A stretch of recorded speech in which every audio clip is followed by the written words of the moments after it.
Okay, in this video, we're talking with Cody Alexander, who is the co-DC as well as safeties coach at Mesquite Horn High School in Texas. He's also the author of 5 different books, including Match Quarters and the author of matchquarters.com. And in this video, we're going to talk about split rules. We're going to talk about field terms. We're going to talk about personnel. And then towards the end, we're going to look at how he calls some of his match quarters principles. So make sure you stick around to the end. Now let's check it out. I want kids to be football players. I don't want them to just be a pawn out there. I don't want them to just be an X. I want them to understand what we're doing. I think a lot of that comes with like, hey, this is 10 personnel. Learn the language of football. 11, 12, 20, 21, and double zero or cougar is what I call it. Sets. Because I think sometimes, and I've gotten into this. I've had coaches sometimes they're like, how kid, you talk so intelligently to the kids, like intelligently, like as in like I coach speak, right? We talk about like things, schematically to the kids. Like do they really know what you're talking about? And that's on me, right? Like I want them to know when I talk about a set, instantly they know 2x2, 3x1, 2x1, 3x2. So if I say, what was a set?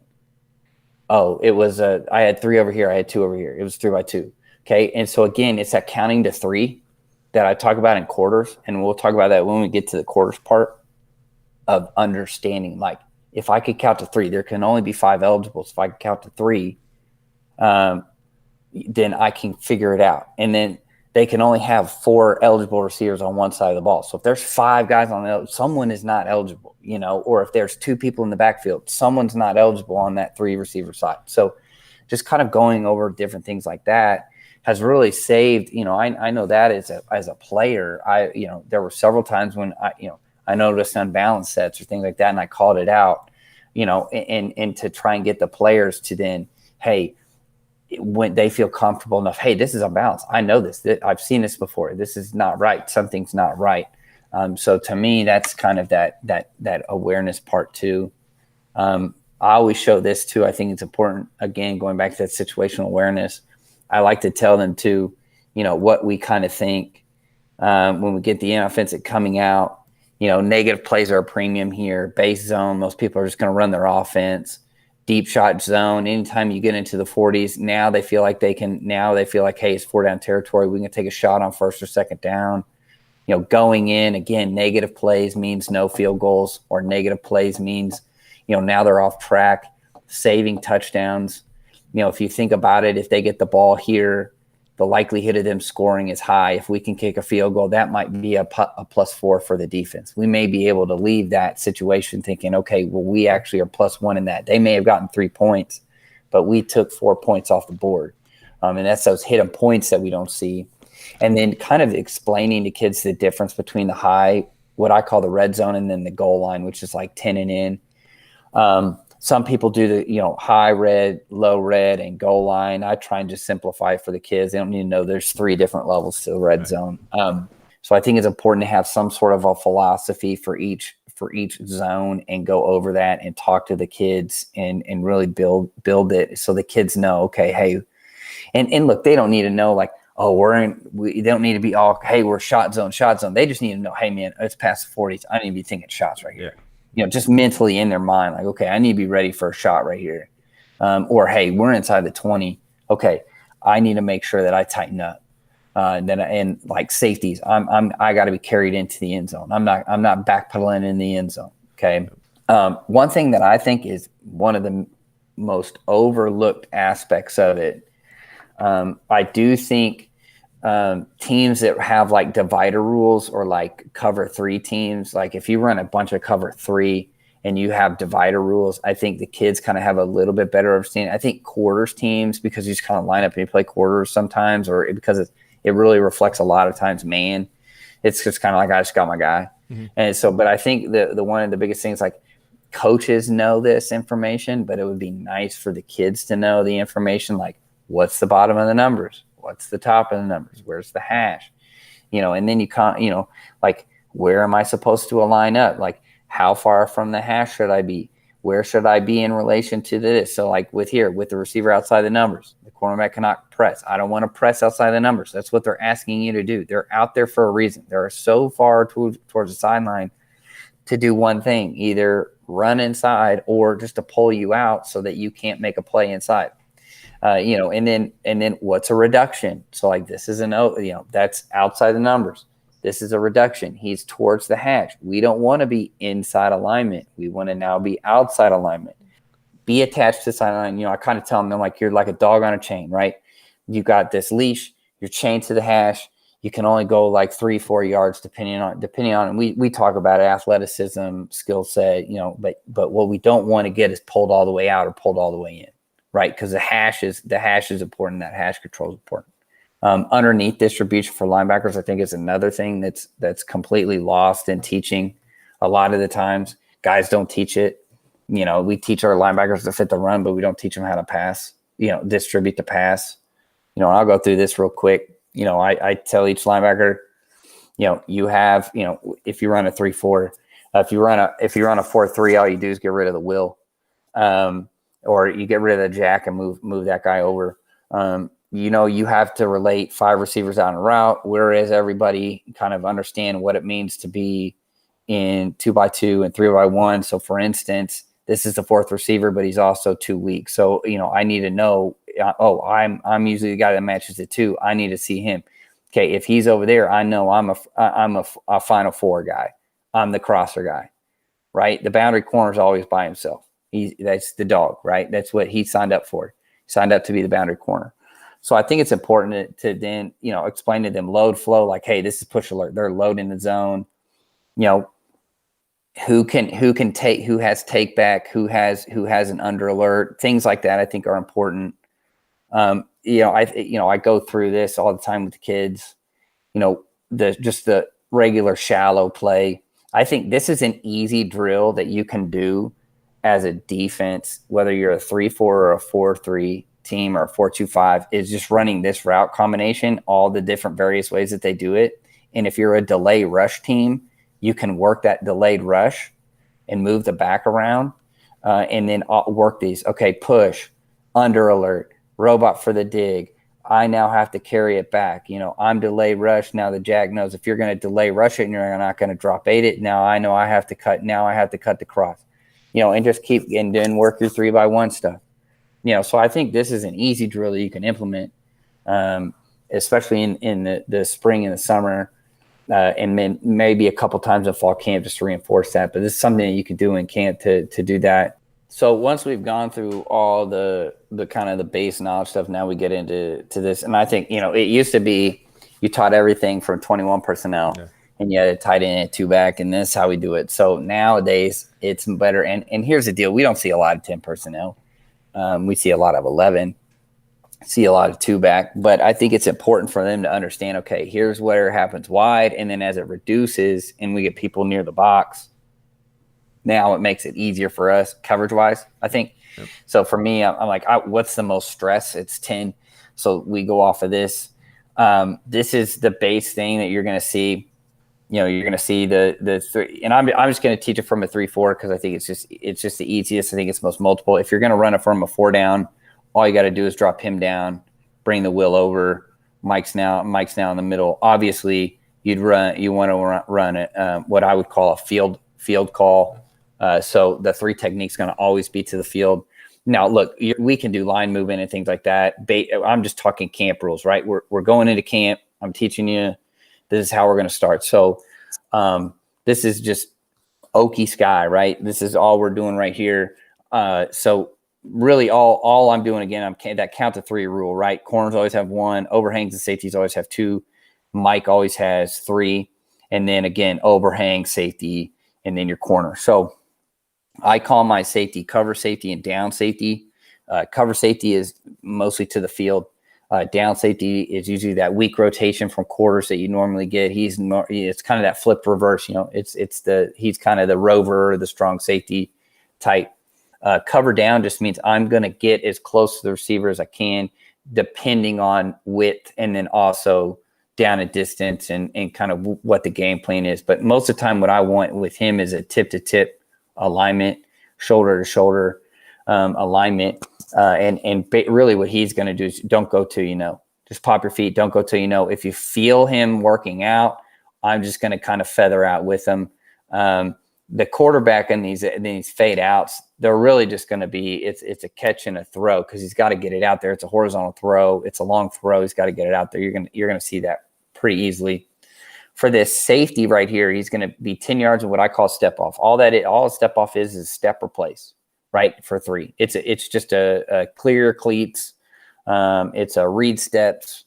I'm trying to think of any other way that I've heard it just explained. But all I'm doing is I'm reading my triangle, right, 2 to the quarterback, okay? And if he were to work out and I see that it's pass, I'm going to snap my eyes to 1. If 1's running a post, we're going to double the post.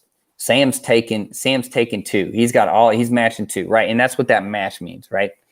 So I kind of live in this like gray world of what is zone? Are you zone match? Are you man match? I know it's become like a hot topic, because everybody's trying to learn this cover 7, the Saban man match stuff and all this stuff. And, the kind of the funniness of, hey, isn't it just 2-man and all that stuff? Because it's not.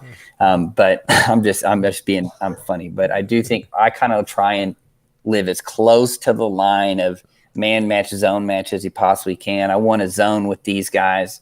I want to match as much as I possibly can with these guys out here. But what we're looking for here is really, I need him to take 2 out. He's not in the fit, right? It doesn't matter. He's not in the fit, right?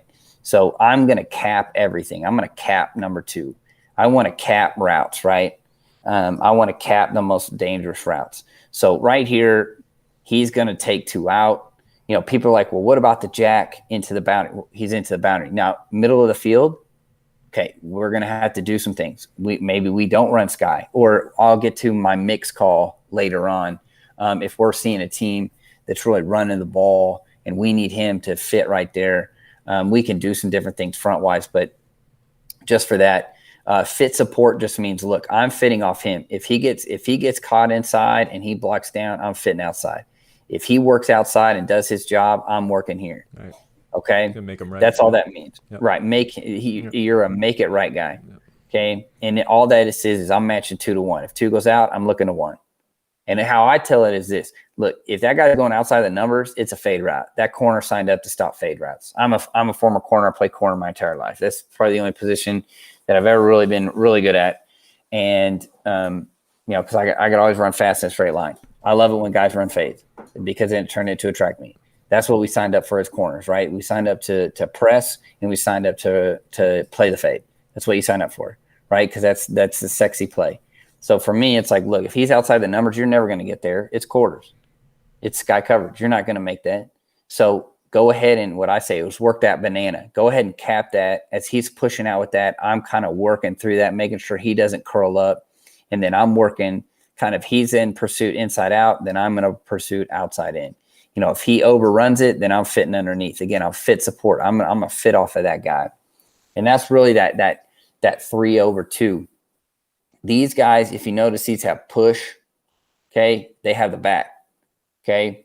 I've got to push. So if I have this guy coming, I've got to push. Now, what does it mean over here? You say, well, he has push over here too. Right. Because if 2 pushes, I've got to push with him. So I have push rules. We call this a push alert. So, hey, alert, push, alert, push. We've got 3 to our side. If he goes, you've got him, I'm going to replace. Okay. So again, I'm matching, I'm zoning. That's kind of the way that I look at it. And I know I'm a little different than what a lot of people do. But that's how I want that. I want him, if he goes out, we're matching. Now, here's the deal with these flare routes. A lot of times they're just bait, right? So I call it a cough technique. Okay, curl over flat. I do not want to take negative routes.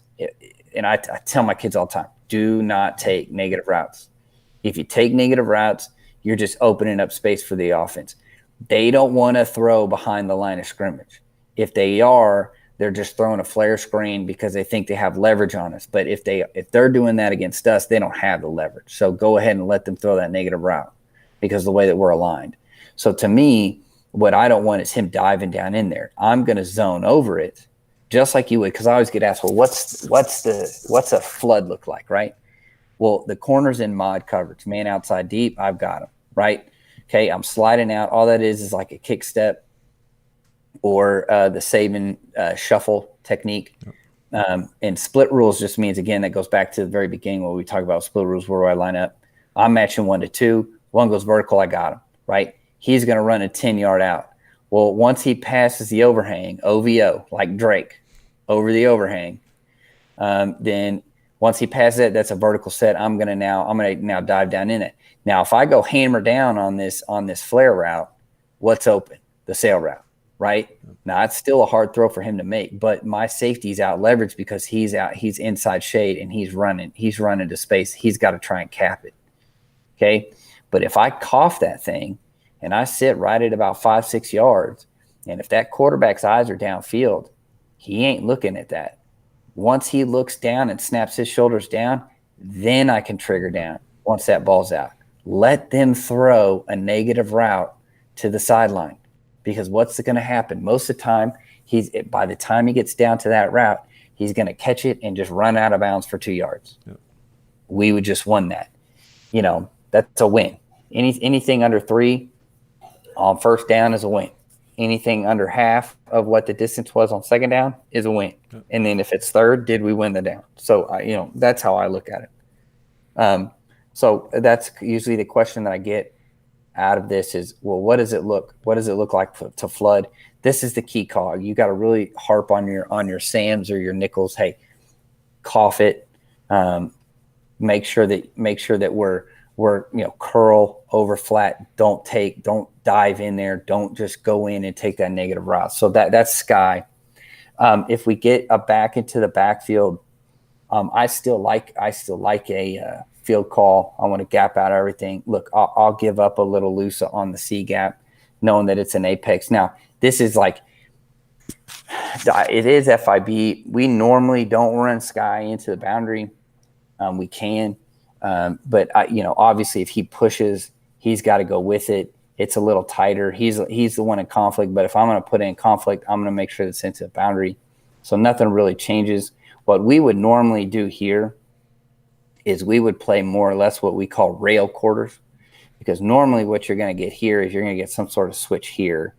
If you get fade outs over here, we can do some things. We'll just go ahead and I'll get to it here in a second. But if you're getting in the middle of the field and things like that, normally, we can just go ahead and if this is middle of the field, well, the 5 would be over here and we'd have the nickel over here. So we'd be leveraged to the back. Even if they jog the back, we can do things. It's not a big deal. But if it's now we're into the boundary, he can play from an apex alignment and shoot out to the sideline. In here in Texas, we play college hash rules. Yeah. Other states play the regular high school hash rules. Those regular high school hashes are tight. That kid can play, even if he's not like the best coverage guy, he can play in an apex. And if they're running a fade out, he can work out there. Most of the time off of leverage, he might even get a pick off of it just because the quarterback thinks he can get it in there. So most of the time what we see into the boundaries really is that kind of those switch verticals, things like that. So what we would do is play more rails or try and press that if they're hugging the numbers. Here's where we get into cloud. So this is that 2 read palms. This is what I call cloud. Okay. Now we're going to be 5 yards. I still like an inside alignment in cloud because we're playing it as close to man as we possibly can. Yes, he's triggering on, and we want to make that receiver run the hump. Now there are things, don't get me wrong, I'll press in cover 2. I'm not afraid to press in cover 2. But what, camp rules again, 5 yards inside eye. I'm fit support. I'm now the fit support guy. I'm now the guy that I've got to fit outside in. I've got to wall everything. I'm the contained player. I'm fitting off. Now I'm the support player. He's secondary support. We're in quarters. That corner is not responsible for the run. The safety is. Whether, let's say they hammer him here, I'm running the alley. He works out across, I got the crease. So that's the thing. Normally, and this is how I do this, is it most of the time in the boundary, these 2 guys are really tight. So they're not running double hitches, double slants because they're right on top of each other. So we're getting routes that are going to be natural rub routes, right? They're high lows. It's the smashes. It's the fade outs. It's the curl flat. It's the rub wheels where we kind of with the kind of that dig wheel type deal. That's what we're getting into the boundary. So for me, how can we do this? Now, we do have some teams that if you get this guy too tight to the line, they will run the little hitch right here. So you got to tell that guy, hey, look, don't go till you still got that C gap. If it's zone, that tackle can close that C gap. I mean, there's tons of teams that fold that guy in all the time, especially if he flashes hands, he can fold in. It cleans up the box for these guys. They can kind of ball fit. So to me, if that tackle's going to kick out, he's going to naturally climb to contain anyway. So don't go till again, build your box so that these guys can play some coverage. Obviously, if you're playing a spread to run team, well, then I get that. Get into bear, play man, and just get after it. Or play cover one and get after it. But if you got to play some quarters, understand that tackle's got to climb to him, right? Or he's going to arc and work here. Well, that frees him up for contain. Yep. Now I just don't have to go till I know. Again, if I'm doing cloud, he's more of that curl flat skiff player. I late push. I'm only pushing late if I get called out or if I see the ball out. That's why I say that curl flat. So I'm going to hold that seam and then I'm going to push to the flat really late. Again, guys ask me, well, what about, let's say the back's over here and you get flood. Okay, well, the jack's going to cough it, the corner's going to take the sail, and the safety's going to take the vertical because that's how it would naturally be in cloud anyway. So again, we work a sail route. I don't see it a lot. The 10-yard out is a hard throw for a lot of high school quarterbacks. We have several quarterbacks that we see a year that can throw it, so we work it. Remember, when we look at this stuff, this is just camp rules, day one install. I always teach my kids to play off before I let them play on. If you can have the discipline to play off, you will have the discipline then built in when you go to press, because press is another thing that takes discipline. But if you can't play, I think playing off man in particular is a lost art. And so for me, I think it gives us an advantage, especially if we can play off. I don't think a lot of times you have to necessarily press the field corner all the time. I feel like there's a lot of times where you want zone eyes with the field corner and you want that dog, you want that press, you want that in your shorts guy into the boundary, because that's where the quick hitters are coming. That's where those fades are coming. That's where they're trying to get you horizontally so that, they're trying to do some things so that they can get some space into the boundary because it's a shorter throw. That field, I want zone eyes. That way, and I learned from Phil Bennett when I worked for him, see ball, get ball. If you play man, just expect you're just not going to get a lot of picks just because, your eyes are on the receiver. Your eyes aren't on the ball. You're not playing zone. You're not. And so I try and work the periphery. I do some drills where the kids, we work a speed in the face drill. So the kids get used to having speed in their face and working that off man and looking at a quarterback and seeing the departure speed of the receiver at the same time. So these are all things that you're drilling. I'm not throwing them out there and saying, okay, we're reading the quarterback and then we got to see the receiver in the periphery, good luck. No, we're working. These are things that we're working every day in the off season, working every day in fall camp. And then we kind of touch up when we need it in the regular season. And then finally, the last tag that I think goes with it is my mix tag. Now, mix is a regular call. We can play mix, which is really, if you are in the quarters vernacular, like 4 lock. That's essentially what it is. I've got Meg on 1, Meg on 2. Man everywhere he goes on number 1, man everywhere he goes on number 2. Corner now can either press or he can be off.